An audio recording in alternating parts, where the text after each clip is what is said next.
Hello there, everyone, and thank you so much for joining us today. My name is Sam, and I moderate these weekly presentations. And in just a second, we'll be joined by Wesley Boudreau, who's going to be giving you a rundown of your AT&T healthcare.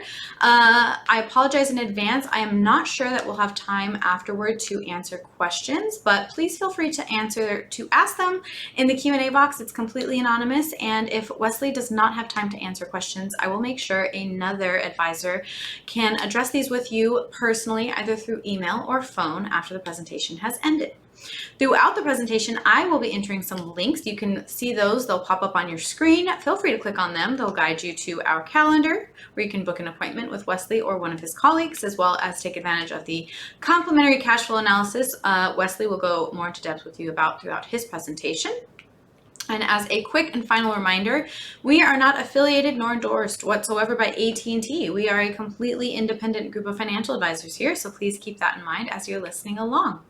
And without further ado, let's jump right into it with Wesley Boudreau.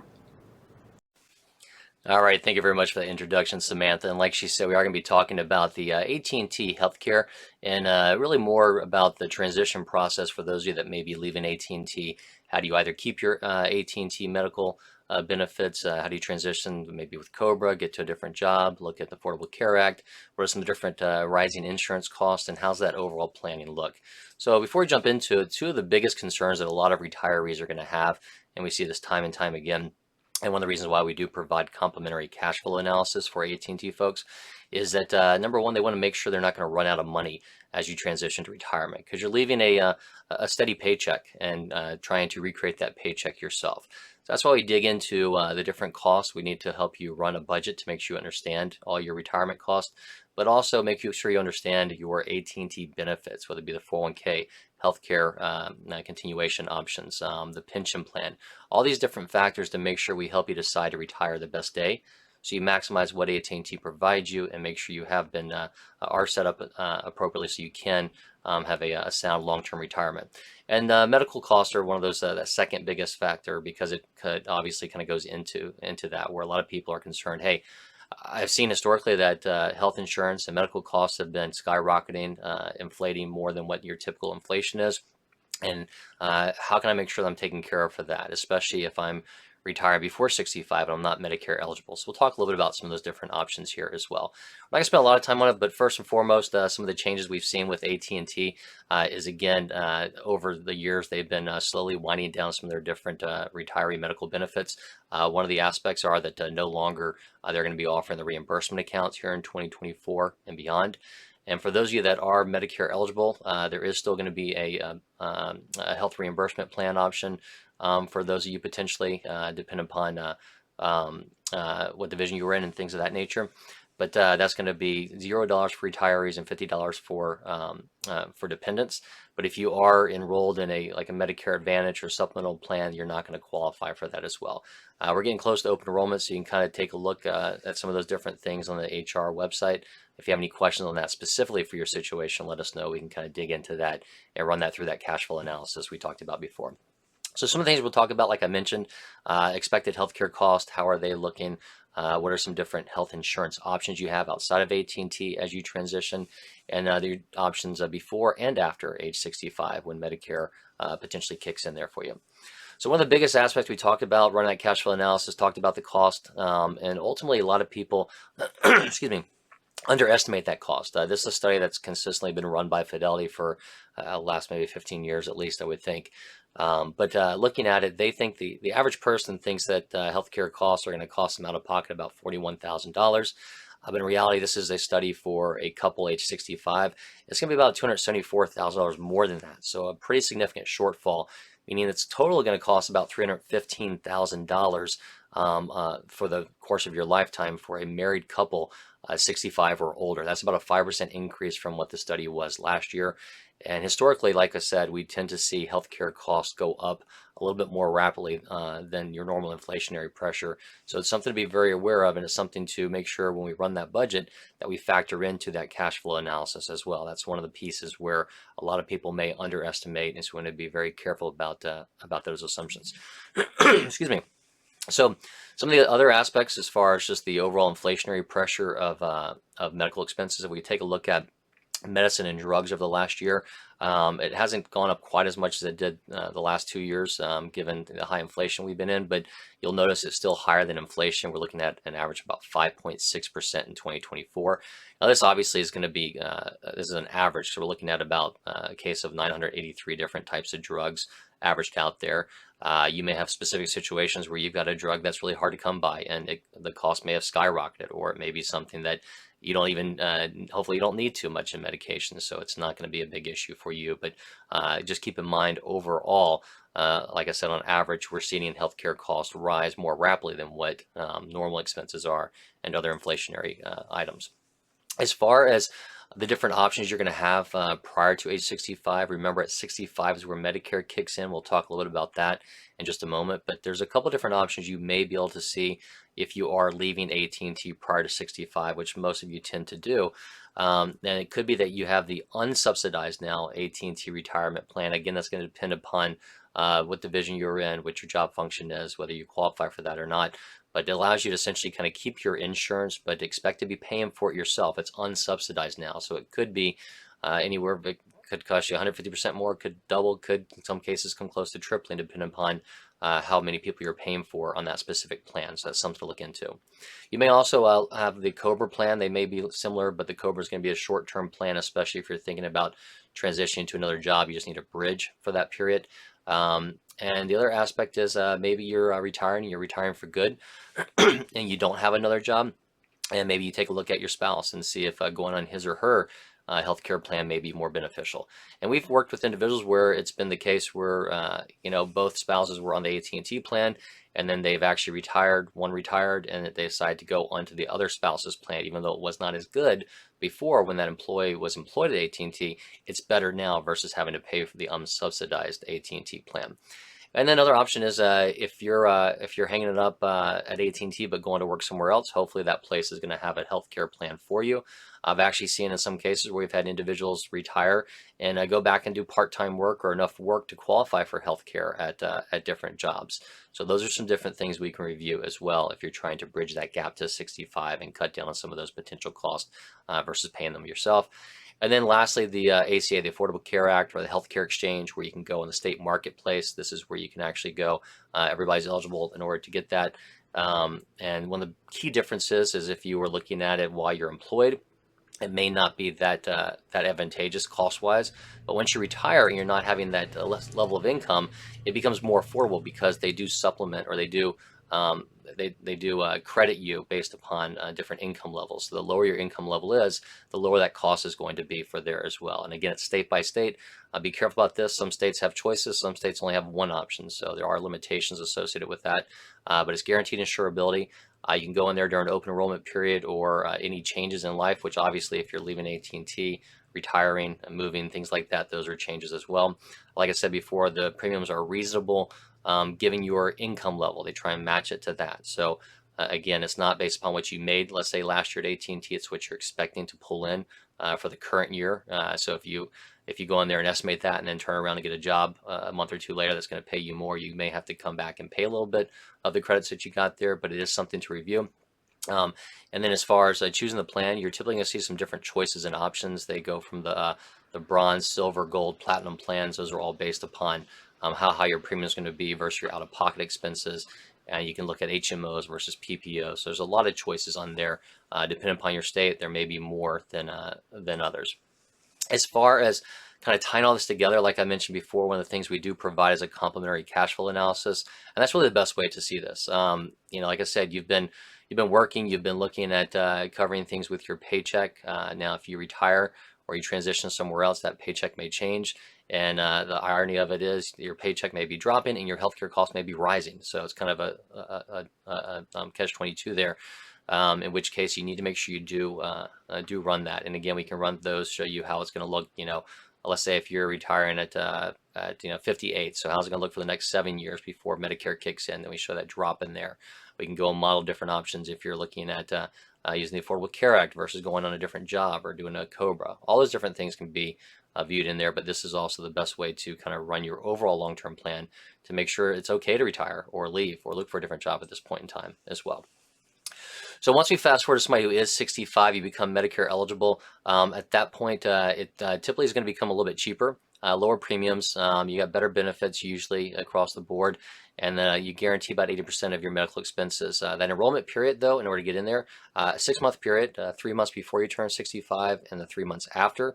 So obviously, you want to take a look at that as soon as possible, especially if you're retired and you're paying higher healthcare premium as it is. I would think that most people are going to jump on that exactly 3 months prior to turning 65. So again, that's going to be per person. So if we got a spouse and a couple that have different ages, those are going to be staggered there as well. As far as some of the different options in Medicare, again, Medicare's provided for you, but there are some different options as far as a Medigap plan for additional services, or a supplemental plan, or an Advantage plan or Part C. I'm going to zoom in here because there's a lot on here, but I'll kind of run through this briefly. But a couple of things to be aware of is that Medigap policy is typically going to be better if you're looking to keep your Medicare plan and you want more flexibility. So it allows you to keep your Medicare plan. You choose your own doctors. There's higher premiums, but no copays. Average cost about $90 to $200 a month. There's no referrals necessary. So again, you're kind of in your plan. Some routine services are not covered though, like vision and hearing. So those are supplemental. And then you've got coverage anywhere in the United States, and it's guarantee renewable, so you can't lose it, can't change. On the flip side, the Medicare Advantage could come out to be a little bit cheaper, but think about like going from PPO to HMO. You've got limitations in what you can do. You forfeit your original Medicare plan. You're restricted to in-network doctors. You may need to get referrals for specialists and things of that nature. You may be limited to emergency services outside your state, and these are up for renewal every year, so the cost can be adjusted, can rise. So again, something to review whenever you get to that point as well. And another thing that we do run into from time and time again is the IRMA, so the income-related monthly adjustment for Medicare plans.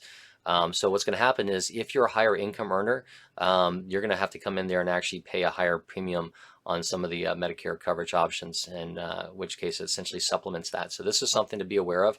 They do what's called a 2-year look back. So you start Medicare at 65, they'll go back and look at what your income was for 63. So this is a big issue for, let's say, somebody who works all the way up till 64 or 65 or 63 and retires and makes good money. They're going to go back and look at it. They may actually pay a little bit higher premium. It's also something we run into whenever we're talking about Roth conversions with our clients. In some cases, or a lot of cases, it makes sense to run a Roth conversion each year to minimize some of your taxes in the future for yourself and your beneficiaries. Get that over to a Roth for tax-free growth. That's another discussion we can have if you have any questions on there. But in doing so, it could kick you up into a higher IRMA tax bracket. So again, very important to understand that and be aware of those. And that's something we can go through one-on-one with you as well. This is a quick, just kind of basic hypothetical example of a married couple. This is Bob and Jane. Jane's a little bit younger than Bob, so he's turning 65, so he's lucky enough to be getting on Medicare, so it's not costing him too much. Jane, unfortunately, they're both not working, so she's going to be using the actually, in this case, I guess the income is 180, so they may have just retired, or maybe Jane's working in this case, but they're looking at the Affordable Care Act, which is not that affordable at that income level, where it's cost her about $1,200 a month for her income, for her health care. So total combined in this case example, about $1,300 a month or so. And obviously, they're counting the days, those 3 more years until Jane gets on Medicare, because that's going to save quite a bit. So again, this is obviously a case to review one-on-one if you have questions on there. Getting back to the IRMA limits and stuff. So in the case of Bob and Jane, they were under the first level, which is $206,000. This is for 2024.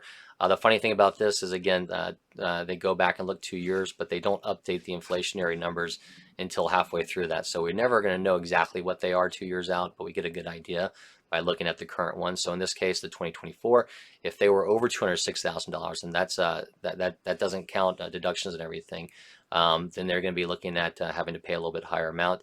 If somebody said, hey, I want to do a Roth conversion, I want to convert $500,000 of my IRA into a Roth, then that year that's going to put them in that top. It's going to cost them about $419 extra per person if they're both 65. So it's really important to understand this. We do this with Roth conversions a lot of times, where we make sure we'll kind of keep you under a specific tax bracket, keep you under a specific IRMA level. In some cases, it may be more beneficial for somebody to do a large Roth conversion and pay those higher Medicare premiums for just 1 year, and not have to do that in the future, especially if there's an age gap between the spouses. So a lot of planning goes into that as well. As far as premiums, Premiums obviously have been on the rise, year over year, like we talked about before. Healthcare costs get higher and higher. The premiums for various plans, especially the Affordable Care Act, has gone up a bit. In this case, an average for a 40-year-old in a silver plan is going to cost you about $584 a month. Again, it's an average. Everybody's going to be unique and different depending upon their income level and their age. But if we take a look at this, a lot of states have gotten more expensive more rapidly, and some of these are the ones that have less flexibility in their plans. You can see these 5 states here, Oregon, Massachusetts, Alaska, Maine, and South Carolina, all had an increased cost of about 15% or higher over the last year. So again, just more data to tell you that it's something we need to budget for and plan for, those costs going up over time. Also, there's been an increase in Part A cost for Medicare. These may not be anything you're going to need to worry about because hopefully you don't need them. But this has gone up 2%, so you can see not quite as much. But different things where if you have the inpatient hospital deductible, if you have to go into the hospital, your hospital co-insurance has gone up a little bit, and skilled nursing facilities gone up again.